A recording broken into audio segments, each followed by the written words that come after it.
Siap. Salam sang debaters, berani bertanya, berani ditanya. Jangan kerja kau hanya bertanya terus. Kalau kau bertanya terus, nanti kau jadi begoders ya. Nah, kawan-kawan, hari ini kita akan live diskusi di MDM ya.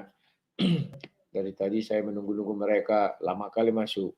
Padahal tadi saya ada di WA, ini link, ini segala macam ya. Biasalah masih rembuk-rembukan orang itu hanya menentukan temanya apa atau apa. Masih lama ya. Jadi aku bilang ya bebas-bebas aja lah. Apa yang kalian inginkan itulah yang terjadi. Nah itu sudah katanya, sudah di live kan. Kita tunggu ya. Sudah di live kan? Oh, katanya sudah, aku pikir sudah di mana. Oke. Siapa yang sudah? Tidak ada yang, belum ada yang sudah ya. Ya, aku tunggulah. Nah, kawan-kawan, kalau Zoom ini kan rame-rame situ kawan. Jadi agak-agak apa juga aku lihatnya, nanti makin malam makin rame itu kawan. Biasanya nanti pasti jadi lama-lama bisa rusuh, ribut ya. Tapi aku sudah tekankan kepada orang itu, kalian bebas ya. Cuman harus teratur lah. Mau 10 lawan 1, 10 lawan 1 lah situ kawan. Cuman yang kita minta keteraturan mereka. Ini yang memang menjadi PR bagi mereka yang sangat sulit ya. Mereka lakukan. Oh ini dibilang pawang. Dibilangnya gini kan. Bani keledai liar harus dicari pawang. Ya akulah pawangnya. Ada Armando yang diserupakan lagi viral hari ini. Ada Armando diserupakan lagi viral kata Israel ini. Wah jadi lawaan kasihan kali Armando dia. Dia pun goblok kawan. Nggak tahu dia bahwa dia sekarang sudah diincar-incar para kadrun itu ya. Maka dikira dia, aku ke sana begini-begini, hebat. Ya rupanya dia aja habis-habisan kawan. Kasihan kali yang kasihannya sampai ditelanjangi kawannya. Oke, sip. Ya, oi. Ya. Boleh. Kores. Boleh, boleh. Bagus itu.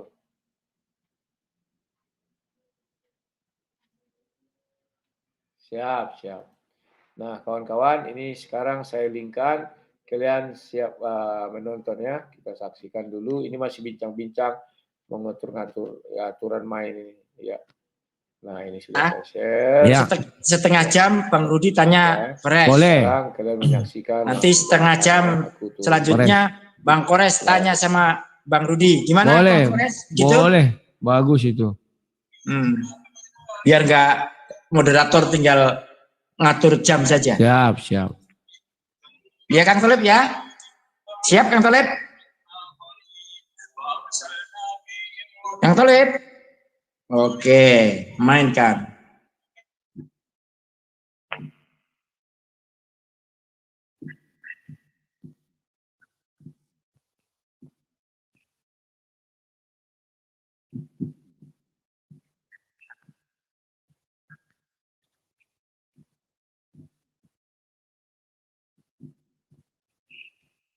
Ayo, mana apa yang mau kita buat ini?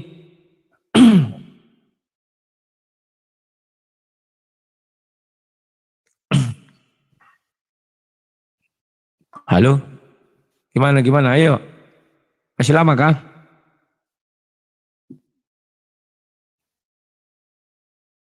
Siap. Timernya siapin.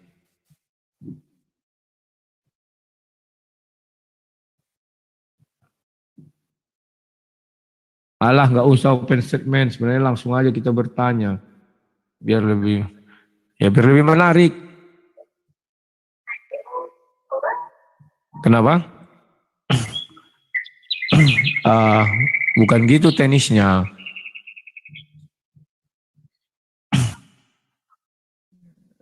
Ya, boleh. Iya pas itu.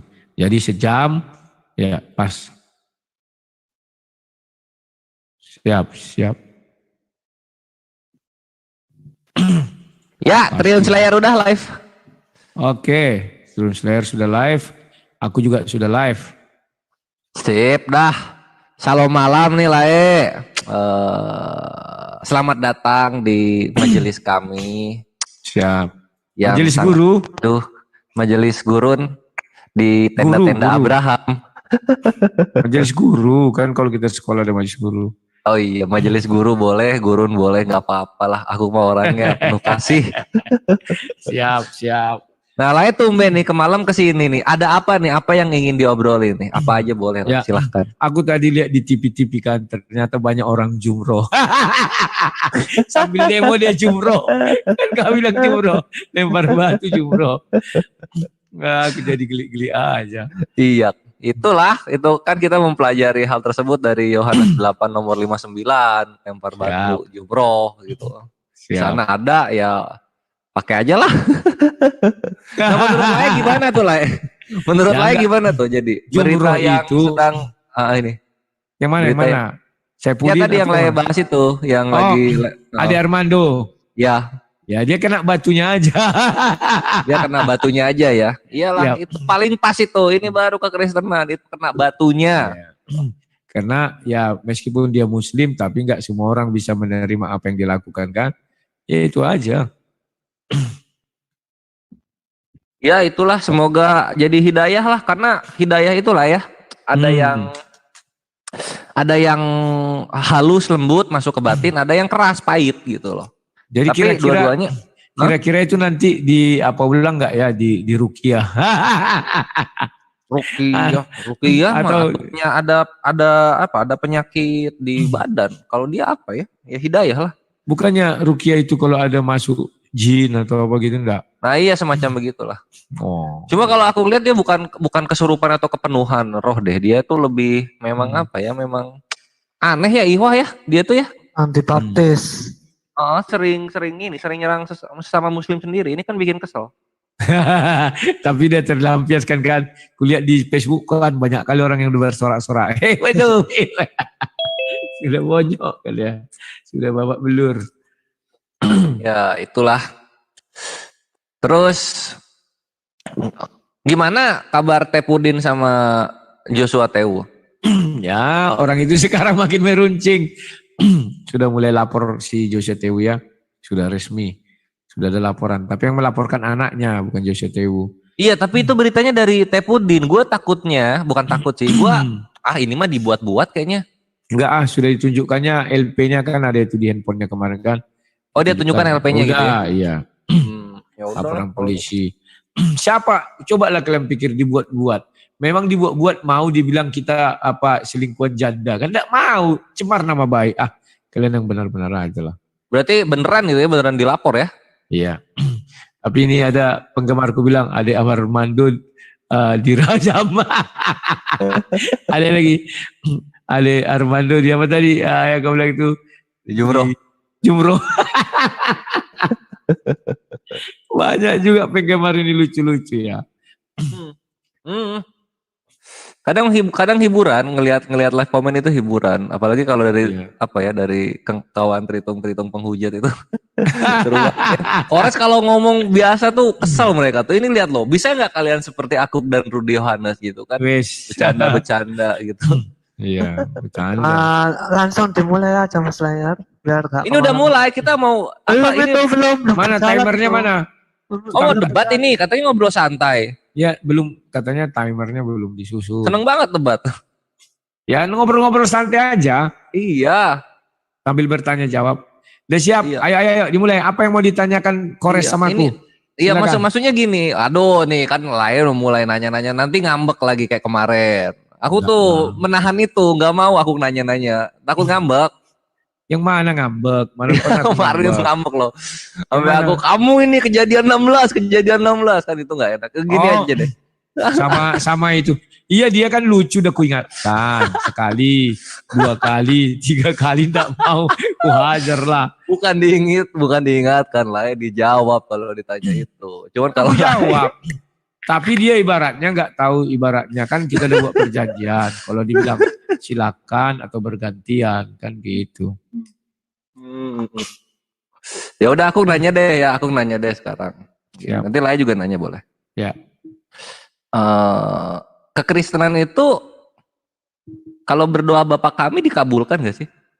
Ya, kalau dalam kekristenan itu doa yang didoakan dengan sungguh-sungguh itu pasti dikabulkan ya.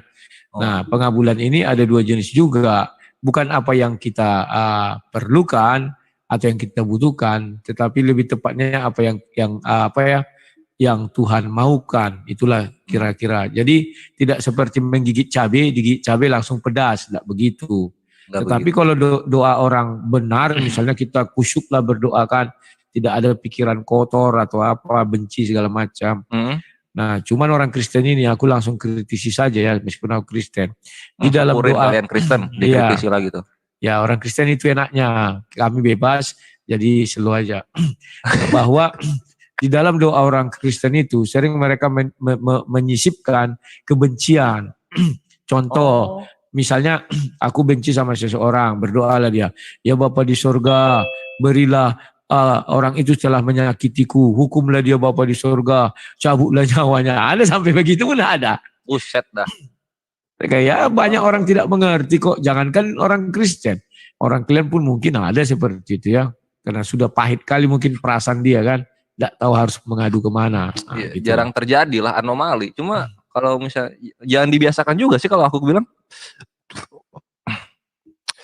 Terus ini lah, kalau misalnya kayak gitu cara berdoanya, maka dari tahun 1 sampai tahun 2022 belum ada orang Kristen yang benar ya. Nah, kalau dibilang orang Kristen yang benar, Alkitab mengajarkan orang yang disalib di sebelah Yesus itu kan tidak orang benar. Justru tidak orang yang benar. Tapi dia masuk surga. Dan Yesus datang kan bukan mencari orang benar, orang yang berdosa. Kalau ada orang Kristen yang benar, hari ini dia mungkin tidak mati langsung ke surga kayak Henok dan Elia. Jadi kalau dibilang jujur ya memang gak ada orang Kristen yang benar. Makanya Yesus datang. Cakep banget. Siap. Gak ada orang Kristen yang benar ternyata. Ya, makanya Yesus doa pernah dikabulkan. Ini soalnya di Matius 6 nomor 10 kalau kita lihat, datanglah kerajaanmu, gak datang-datang. Jadilah kehendakmu di bumi seperti di sorga. Gak pernah kejadian gitu. Orang-orang kekristenan masih pada mati-mati aja. Ada yang tetap hidup abadi. Jadi kalau ayat itu bercerita datanglah kerajaanmu. Artinya bahwa di kerajaan sorga itu kami itu nanti saling mengasihi. Makanya kami undang kasih yang di sorga itu datang ke bumi. Bukan kehidupan abadinya. Datanglah kerajaanmu, jadilah kehendakmu. Kehendak Bapa di sorga itu sudah jelas. Kami mengampuni, maka kami diampuni. Kan itu ya. Jadilah kehendakmu di bumi seperti surga. Ya begitu ya. Jadi kalau kehendaknya itu cuma itu ya. Di sorga itu kehendaknya saling mengampuni aja ya. Berarti di sorga itu masih tetap ada kematian di sorga. Di sorga ya tidak ada kematian, karena di situ kami tidak dalam wujud daging, tetapi dalam roh tidak mati, atau tubuh pribadi, kemuliaan lah namanya. Terus kenapa kita di bumi masih mati-mati aja itu loh? Kenapa? Ya, itulah tadi malam kami bahas di RIM ya, mengenai dosa waris. Jadi kami mati ini karena si Adam sudah berdosa. Maka dia dihukum. Kejadian 3 itu salah satunya dari debu tanah yang kau diambil dan dari kembali menjadi tanah. Itulah sebabnya kami mati. Ya berarti kehendaknya Bapak itu kebalik di sini. Jadilah kehendakmu di sorga seperti di bumi. Karena dosa waris itu adanya di bumi lah. Dosa waris itu sebenarnya dimulai dari sorga. Kalau saya mengatakan Taman Eden di sorga bukan di bumi. Jadi ketika diberi hukuman kepada si Adam, itu kan dia di sorga, baru diusir dia. Maka dia menjalani hukumannya di bumi. Nah, makanya kami mendoa, Yesus mengajarkan supaya kami meminta kehendak Bapa itu di sorga. Di sorga itu hanya penuh sukacita, penuh kasih sayang. Nah, itulah kasih. Makanya kami berharap kalau keadaan di sorga jadi di bumi, maka bumi ini pun jadi seperti sorga. Hanya kasih yang bisa membuat bumi ini jadi seperti sorga. Kasih bisa membuat abadi ya? Iya. Abadi. Betul. Kalau misalnya udah kasih semua berarti nggak ada yang mati ya? Ya, kalau manusia saling mengasihi, maka tidak ada yang berbuat dosa. Karena upah dosa adalah maut. Roma 6 ayat 23. Cuman faktanya, sehebat apapun manusia pasti kebencian ada dalam dirinya. Satu kebencian yang sudah nggak bisa bawa dia kemana-mana, matilah. Wah, benar. Jadi benar emang yang dibilang lah itu benar. Kekristenan itu nggak ada yang benar sehingga tidak dikabulkanlah kehendaknya Bapak ini gitu. Ya, belum. Makanya kami meminta, doakan meminta. Masih Kami 2000 ya. Mungkin 2000 tahun jangan, masih minta ya. Semangat. ya, Ayo tambah 1000 lagi. 4.000 tahun bahkan sampai hari kiamat pun itu belum bisa terjadi. Bumi seperti di sorga, belum bisa. Kalau gitu ngapain Yesus ngajarin ya kalau gitu ya? Ya, Yesus harus mengajarkan itu. Kenapa? Contoh, andai kata 2 orang, ya aku misalnya dengan si Kores lah hidup di dunia ini. Terus kita saling mencintai. Apakah kita punya dosa? Punya masih Kak, karena belum bertobat gitu ya. Bukan, kita nggak punya dosa dong, kita mengasihi. Dosa itu timbul karena tidak ada kasih. Oh. Ya, kita tidak membenci, kita tidak ini, tidak itu. Kita saling mengasihi, menyayangi. Dosa timbul kan, contoh jangan mencuri. Kau mencuri kan karena kau tidak mengasihi sesamamu, kau ambil hak dia. Jangan membunuh, jangan bersaksi dusta, jangan ini segala macam. Ya. Tetapi kalau kita ada kasih, percayalah si Kores dan saya tidak akan ada dosa. Maka kita berdua hidup abadi. Itu ajaran Kristen. Iya, cuma kita percaya sampai kapan? Enggak pegal, emang 2000 tahun percaya nggak pernah kejadian? Ya, kami memang nggak pegal itu sampai hari kiamat. Kan udah dibilang. Kok nggak akan kejadian sampai hari kiamat ini? Enggak. Karena iblis kan ada. Kejadian 3 dikatakan bahwa si iblis makanannya si debu tanah. Maka si iblis inilah yang membuat kami jadi berdosa. Dihilangkannya lah kasih itu. Kalau Tuhan kan memintanya supaya kalian meminta di bumi ini ada kasih. Tapi iblis lah, aku kan mau memakan kalian. Jadi dia nggak boleh ada kasih. Kalau bisa kau musuhi si Kores. Demikian juga si Kores. Jangan kau mau berteman sama si Rudi kafir itu. Jadilah kita musuhan. Gitulah. Iya. Menarik ya, mengajarkan sesuatu yang tidak akan terjadi. Itu yang kehendakmu di bumi seperti di sorga. Ini juga, berikanlah kami pada hari ini makanan kami yang secukupnya. Ini nggak kejadian juga lah ya. Masih ada yang kelaparan kekristenan itu gitu loh. Baik di Indonesia maupun di luar Indonesia. Kalau berilah kami pada hari ini makanan kami yang secukupnya. Pada baris itu dijelaskan itu maksudnya adalah doa Bapa kami itu adalah doa setiap hari. Karena permintaannya kan pada hari ini. Jadi ini aku langsung jujur-jujur aja bahwa orang Kristen itu banyak yang salah kaprah. Cakep. Ya. Dikiranya begini, bahwa doa Bapa kami itu bisa diucapkan sebulan. Ya, misalnya hari ini tidak berdoa dia sampai sebulan, tiba-tiba dia berdoa lagi. Berilah kami pada hari ini makanan yang secukupnya. Ini sering banyak kekeliruan di orang Kristen. Padahal doa ini harusnya diucapkan setiap hari. Tujuannya apa? Karena di dalam doa itu ada minta pengampunan. Jadi pengampunan tiap hari. Sekalipun sehari doa itu bisa. Ya, tetapi orang Kristen ini kadang mengira dia mendoakan sebulan, ampunilah kami akan dosa kami katanya. Sebulan yang lalu terhapus dosa. Tidak, nggak bisa. Karena kalimat itu berilah kami pada hari ini. Maka yang kita minta itu ada makanan. Makanan ada 2. Makanan rohani dan makanan jasmani. Nah, kalau dibilang si Kores, kenapa orang ini masih ada kelaparan? Karena makanan rohaninya tidak kenyang, maka dia makanan jasmanianya pun tak kenyang. Orang-orang yang hidupnya katakanlah bagus, berkelimpahan, itu cenderung rohani dan jasmaninya berimbang. Nah, orang Kristen kan tidak semuanya hidup benar, makanya dia menderita, ada juga. Tapi ada yang kenyang gitu, tidak semuanya tidak hidup benar, tapi ada yang kenyang, makanya itu cukup gitu, bahkan berlebih. Betul. Nah, di situ mulailah muncul yang namanya kuasa iblis. Karena iblis ini kan dia menyamar jadi malaikat terang katanya. Penjahat pun dia beri berkat. Tahu kan penjahat, pembunuh, perampok, makannya lancar, kenyang iblis dia. Iblis ngasih berkat ya? Masih ada. Contoh orang pergi pesugihan, minta togel, tembus 4 angka. Itu dari iblis, bukan dari Tuhan itu. Dan dia kenyang oleh iblis itu ya? Kenyang, tetapi ingat, dia berdoa di depan orang banyak, bahwa itu seolah-olah dari Tuhan. Sehingga orang banyak percaya, oh ya itu kuasa Tuhan katanya. Sama, ini satu aku bilang. Contoh, di dalam ajaran Kristen, kalau orang Kristen paham, semua yang baik itu berasal dari Tuhan. Semua yang jahat itu dari iblis. Nah, kecelakaanlah dia. Apalah jawabnya? wah Tuhan sedang menguji katanya. Nah, kan gitu. Sehingga Apa bedanya manusia, kenyang baik sama kenyang jahat? nah, kenyang baik dan kenyang jahat, jelas dong.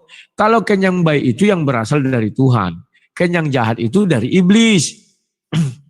Ya itu apakah ada perbedaan rasa di hati atau di fisik gitu? Karena Iya, aku yakin orang-orang kekristenan yang kaya-kaya itu nggak setiap hari baca doa Bapa Kami. ya, betul. Tidak setiap hari. Makanya aku bilang ada kekeliruan.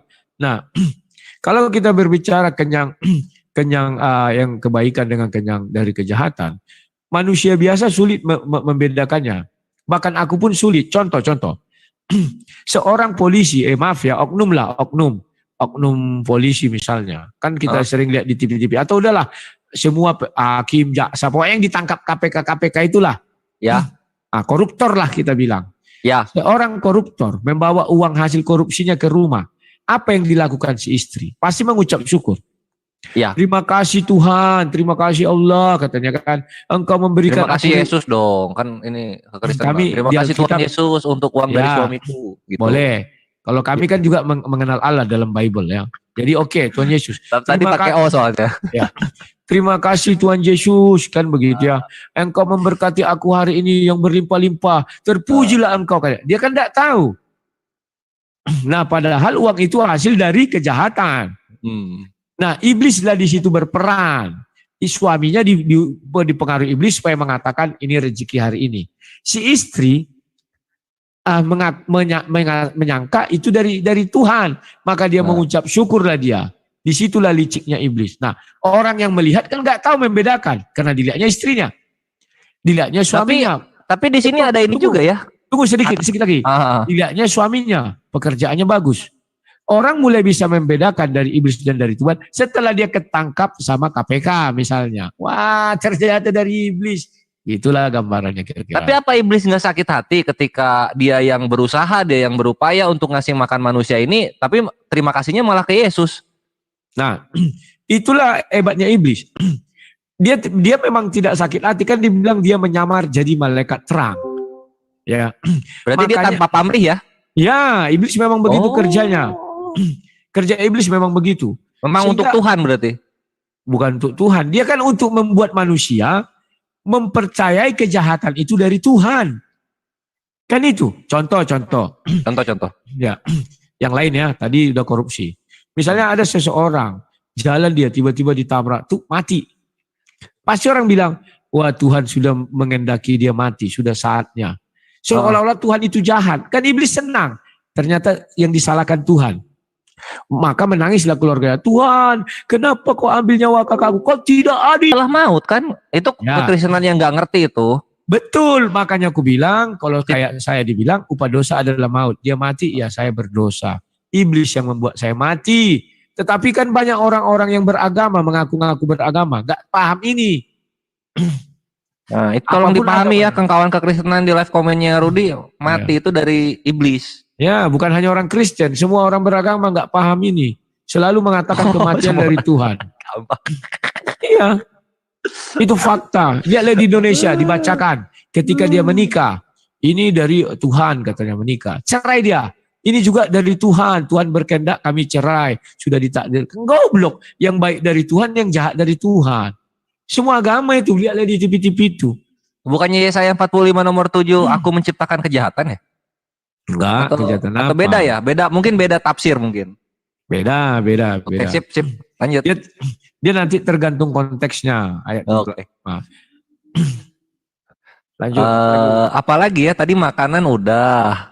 Terus sekarang, ini juga yang 16-nya, 6 nomor 12. Dan ampunilah kami akan kesalahan kami, seperti kami juga mengampuni orang yang bersalah kepada kami. Ustadz Jaya Waloni dilaporin. Ustadz Abdul Somad juga minta dilaporin. Gitu. Ya. Sekarang saya harus jujur bicara kepada khalayak ramai. Ya, kalau ada orang Kristen yang melaporkan, maaf ya, orang Muslim yang menghujat Yesus, itu Kristen goblok, idiot, tolol. Cakep. Ya. Saya dari dulu tegas mengatakan itu kok, di channel saya juga saya katakan itu. Kenapa saya katakan idiot, tolol? Karena Yesus sendiri sudah dihina lebih daripada itu. Diludahi, dikasih cuka, ditelanjangi. Masa hanya ucapan begitu saja membuat dia langsung naik birahi? melapor-laporkan orang kan goblok. Maka ketika di Yohanes 20 apa kata Yesus kepada Petrus? Petrus, urusan kau ikut aku. Yang itu aku yang mengurusi katanya. Ya, kami harus bercermin kepada itu. Maka orang Kristen itu dia harus ikut Yesus saja. Urusan menghakimi orang itu, Yesus kan Tuhan yang kami sembah ini Tuhan yang hidup. Mampu dia menghukum orang itu. Bukan tidak mampu, mampu. Nah, itu dia ceritanya. Nah, sekarang kalau ampunilah kami. Bagaimana kami mau diampuni sementara kami tidak mengampuni orang? Itulah maksud daripada ayat itu. Maka kalau kami mau diampuni, ya lebih dahulu kita minta ampun dong. Ya, itu kan sportif. Ya. Minta maaf duluan gitu loh. Ya. Baru diampuni. Gitu kan. Bagus. Ya, sip. Thank you, Ale. Akhirnya. Jadi kesimpulannya ya memang banyak kekristenan yang nggak ngerti ya dengan doa Bapa kami di sorga ini. Betul, banyak nggak tahu. Dan apa tadi dibilang goblok dan katrok mereka ini. Idiot. Idiot mereka ini. Tuh, dipahami. Ya. Teman muslim nih. Temennya muslim. Hati-hati lah ya. Nanti subscriber berkurang 1.000 lah. Enggak. Orang itu udah paham, udah makin dewasa. Kenapa? Udah makin dewasa. Ya, ada firman Tuhan di kami itu dibilang ditampi. Yang 1.500 itu dulu ditampi. Mereka udah keluar dan akhirnya ada yang sudah masuk lagi ya. Meskipun mungkin juga bisa 1.500 masuk, bisa juga kurang. Tetapi ditampi. Ya, yang keluar itu berarti mereka memang nggak mau menerima firman Tuhan. Ditampi itu apa? Ditampi beras. Kayak beras itu kan dipisahkan antara diayak. Ya, I see. Ditampi. Kalau ayak kan diginikan yang lubang-lubang itu. Tampi beras apa? Tampi, masa pernah lihat tampi? Apa ya? Gue kan orang Bandung, di Tampi tuh disambut makanannya gitu. Kalau di Bandung namanya di apa ya? Pernah lihat beras dak? Menghilangkan. Iya, diayak. Kalau diayak ini apa gini loh yang bulat ya, ada lubang. Dipisahin kan maksudnya gitu kan?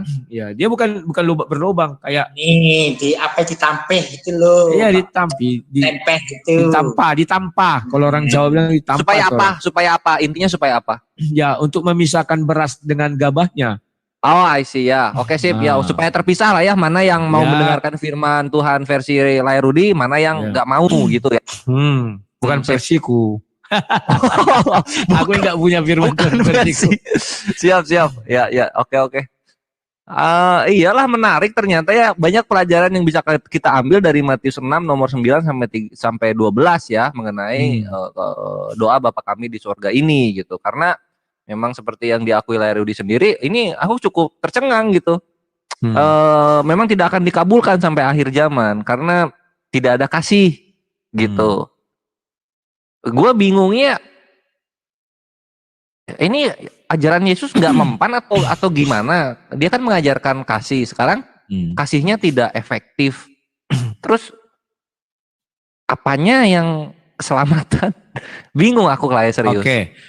Memang begitulah kenyataannya. Kenapa kenyataannya begitu? Karena si iblis pun sudah dihukum bahwa makanannya si debu tanah. Kejadian 3:14 itu. Andai kata si iblis tidak dihukum demikian, mungkin manusia juga langsung turut perintah Tuhan.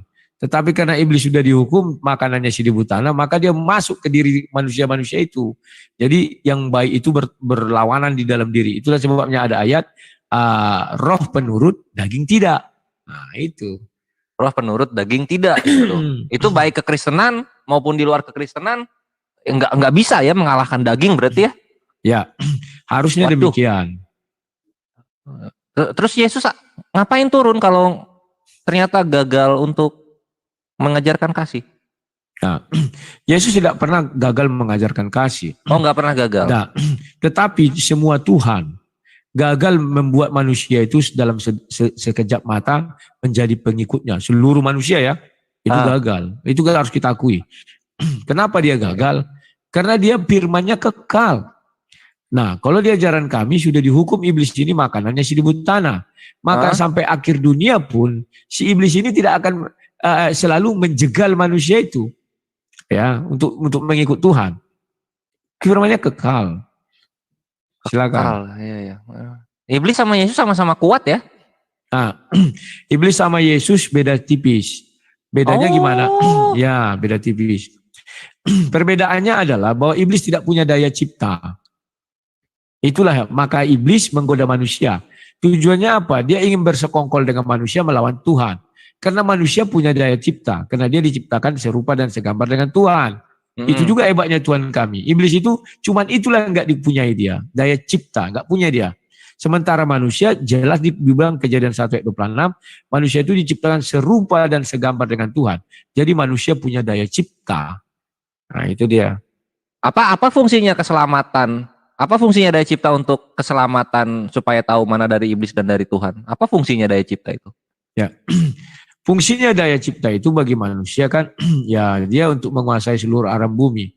Bumi ini kan di Kejadian 1 ayat 27, 28, 29 kan itu. Perintahnya untuk menguasai bumi ini. Maka dia harus diberi pengetahuan atau daya cipta itu ya. Sementara iblis tidak pernah diberi kekuasaan untuk menguasai bumi. Tetapi dia hanya menguasai alam maut, alam kematian. Maka di alam kematian tidak membutuhkan daya cipta. Iblis itu makanya dikutuk dia makanannya adalah si debu tanah. Harus ada orang mati biar ada kerajaannya. Kalau tidak ada orang mati maka iblis tidak punya kerajaan.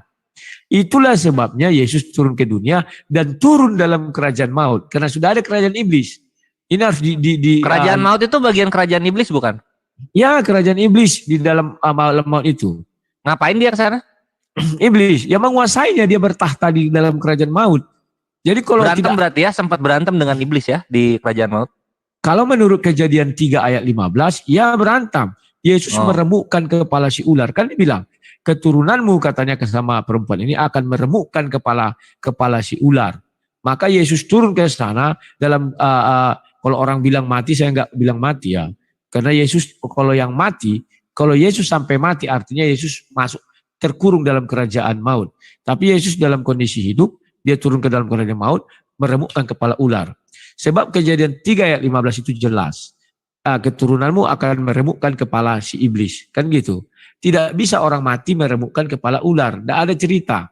Yang bisa meremukkan kepala ular adalah yang hidup. Lanjut. Berarti berantemnya itu pas di awal-awal atau sekarang? Kalau misalnya sekarang iblis sudah mati dong karena kepalanya udah remuk. Nah, yang diremukkan adalah sengatnya atau apa namanya itu ya, kerajaannya si iblis. Nah, hebatnya ayat itu mengatakan apakah iblis mati? Di dalam ayat itu Kejadian 3 ayat 15, itulah hebatnya firman Tuhan kami ini. Dibilang iblis masih mematuk tumitnya, artinya dia gak mati. Gak mati. Gak mati.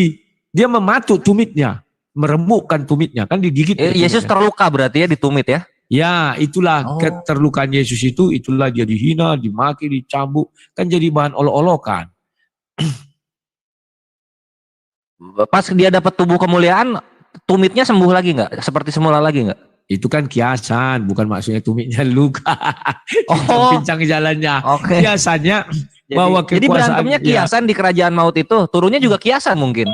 Bukan, itu memang berantamnya bukan tumbuhan ya, tapi bedalah berantamnya. Sihir, lempar-lempar ini ya, sihir dari tongkat kayu. Enggak. Saya pun tidak tahu menjelaskan, tetapi yang intinya kepala ular diremukkan atau alam maut itu dikalahkan. Ya itu aja. Jadi tapi nggak diperjelas ya kayak gimana gitu bisa kalahnya itu nggak diperjelas ya? Ya diperjelas kok di Alkitab. Itulah hebatnya Bible itu. Kekalahan iblis itu bagaimana? Yesus keluar dari kubur, dari alam maut dia keluar, terus dia naik menampakkan diri kepada murid-murid dan naik ke sorga. Harusnya ya, Yesus. Gue curiganya gini loh, karena tidak diceritakan kronologi gimana perangnya, curiganya Yesus itu ya cuma diem aja di alam maut, bentar doang tanpa iblis tahu, terus 3 hari kemudian dia keluar twing. Hey, saya sudah mengalahkan kerajaan maut. Ya, kalau dibilang gitu curiganya bisa gitu. jadi. Ya bisa jadi. Loh, kita kan enggak tahu. Iya bener. Dirimu berasumsi bisa sah. Mana ada bisa melarang orang berasumsi? Karena iblis masih sama-sama kuasa dengan Yesus kan posisinya. Dia bisa memberikan rezeki versi kekristenan kepada orang-orang. Dan tanpa pamrih, tanpa minta, oh sayalah yang memberi rezeki itu, kamu terima kasih. Kan ini kan ibaratnya tulus gitu loh. Ya, contoh biar gampang ya. Pernah mendengar orang memelihara tuyul kan? Ya. Bawa uang. Itu kan rezeki juga itu. Tapi itu bukan dari Tuhan, dari iblis. Nah, itu gampang. Nah, itu dia kan berarti masih ada kuasanya gitu. Makanya gue curiganya memang gak berantem di kerajaan maut itu. Yesus cuma ya formalitas lah turun. Ya itulah pertarungannya begitu dijelaskan bahwa iblis itu sudah dikalahkan, diremukkan, yang dikalahkan itu alam mautnya ya, sengatnya. Ada nggak iblis klarifikasi atau testimoni dari iblis memang Yesus mengalahkan dia gitu? Ya, saya telah dikalahkan kerajaan saya nih. Ada nggak kayak gitu? Ya, itu kan kelihatan. Sejak semula iblis kan mengejar-ngejar Yesus. Mulai dari Matius 1 sampai Matius 4. Matius 3 akhir ya. Dia tidak bisa mencari Yesus. Gak bisa. Kemudian di Matius 4, roh lah yang membawa Yesus. Ditemukanlah sama iblis. Iblis, ini loh yang orang yang kau cari itu udah dewasa katanya. Maka di situ terjadilah dialog antara iblis dan Yesus. Kalian udah tahu kan? Perangnya di situ perangnya. Mulai perangnya di situ. Mulai. Baru Yesus mengatakan, nyalah engkau iblis. Maka iblis itu pergi. Kalau Yesus ingin mematikan iblis bisa, tetapi karena firman Tuhan kami kekal, bahwa dikatakan dia memakan debu tanah seumur hidupnya. Dan manusia, selagi masih ada manusia, iblis masih ada. Itulah apanya. Ya, kalau seumur hidup ya bukan berarti nggak abadi lah. Seumur hidup ya selama iblis hidup, matiin aja harusnya. Kan Yesus sendiri itu firman gitu loh. Kalau iblis dimatikan, misalnya iblis mati nih, karena dia sudah makananmu si debu tanah seumur hidupmu. Kemudian di ayat 19 manusia bilang dari debu tanah engkau diambil kembali menjadi debu tanah. Artinya manusia tidak akan bisa kembali ke debu tanah karena dia tidak mati. Ya kan? Artinya firman Allah kami gagal. Makanya itulah hebatnya Bible itu, selagi masih ada manusia ada iblis. Selagi masih ada manusia ada iblis. Yang harusnya dibinasakan pertama manusia. Maka lagi ada manusia di bumi maksudnya gitu ya? Ya, di bumi dan di neraka. Selagi ada manusia di bumi dan di neraka, iblis hidup terus. Kalau manusia sudah ke sorga, iblis kan tidak bisa masuk sorga. Dan di bumi, di sorga, manusia kan hidup tidak dengan tubuh daging. Maka iblis tidak bisa memakan mereka. Makanan dia kan si daging, debu tanah. Maka di neraka nanti, manusia itu dihukum di neraka dalam wujud apa? Tubuh daging ini manusia seperti ini, tidak tubuh kemuliaan. Maka iblis pun dimasukkan sana, itulah makanannya terus ada di situ kan itu. Jadi dia berarti manusia itu dimakan udah aja lenyap ya, nggak cuma bentar berarti kesakitannya ya, nggak abadi ya sakitnya ya. Oh abadi dong, nanti habis pula manusia yang di neraka itu misalnya dimakannya habis, tentu jadi tidak ada lagi neraka. Ya abadi, itulah sebabnya kenapa dikatakan neraka abadi. Karena firman Tuhan kami kekal, makananmu adalah debu tanah seumur hidupmu. Maka dimasukkan dia ke neraka dengan setan-setan. Jadi ramai itu setan dan iblis. Manusia juga dimasukkan ke sana. Jadi di ajaran agama kami yang menyiksa manusia di neraka itu iblis dan setan-setan itu. Malaikat tidak akan bisa ke sana. Kalau iblis nggak disiksa berarti ya, malah iblis yang menyiksa. Iya, karena dia bosnya di sana. Tetapi dia kerajaannya kekal berarti iblis itu ya? Ya, alam kedua namanya, alam maut kedua, itulah neraka. Neraka sakti kekal juga sih iblis ini. Ya, neraka itu kekal, tidak bisa dihentikan itu. Karena firman Tuhan kami kekal, maka iblis makanannya debu tanah. Maka cuman kalau posisinya kalau misalnya makanannya iblis habis di neraka, pasti itu akan diserang sorga tuh.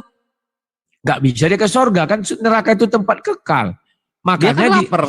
Iya, makanya di neraka itu tidak akan habis manusianya kan, makanya disiksa seumur hidup. Paham ya? Ya katakanlah dia mati, hidup lagi, mati, hidup lagi. Oh itu punya Islam, lagi. Beda.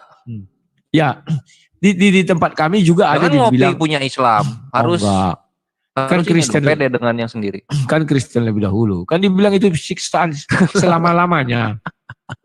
Neraka itu kan disiksa selama-lama. Ada begitu ya? Ada di Wahyu, di Samuel, di Yesaya ada itu. Oh, terus yang menarik ini juga lah. Gue penasaran, emang ada ya korban dosa di Yahudi di Imamat 1 sampai 5 itu yang korbannya tuh hidup lagi gitu? Korban dosa? Iya, korban penghapus dosa Imamat 4. Imamat 4, coba aku lihat apa isinya sih. Iya. Ada emang ya yang misalnya dembu, lomba, merpati, tekukur, tepung itu ketika dipersembahkan hidup lagi? Itu kan kalau kayak gitu gagal bayar dosa jadinya lah. Nah, ya kalau itu kamu bilang saya belum bacanya. Kalau itu memang ada tertulis seperti kamu bilang itu. Misalnya ada korban penebusan dosa hidup lagi. Itu hanya Yesus. Hewan-hewan itu tidak bisa hidup lagi, dipotong ya sudah mati. Maka di Ibrani 10 dikatakan hewan itu tidak bisa lagi menebus dosa manusia. Hanya Yesus kematiannya sekali untuk selamanya. Kalau zaman dahulu orang memotong hewan kan untuk menebus dosa tiap tahun. Iya gitu. Kenapa bisa begitu? Karena hewannya mati. Jadi lunas dosanya gitu. Kalau Yesus ini kayaknya batal deh, gagal bayar ini deh. Karena hidup lagi. Ya, Harusnya kan tetap mati. Kematiannya itu kan yang nebus dosa tuh. ya, Dia malah hidup lagi. ya hidup. Tetapi kematian sekali itu menebus dosa selamanya. Kalau hewan kan tiap tahun harus disembelih, tiap tahun Iya, disembelih. Berbuat iya, jahat tapi disembelih. kan posisinya sekarang hidup atau mati? Siapa? Yesus hidup dong, masa Oh, mati gagal dari bayar sorga. berarti. Enggak, waktu habis karena tertulis waktu habis. Oh ya udah kalau gitu. Siap. Ayo kita lanjut. Nah, Laya sekarang bertanya. Kok cepet sekali? Habis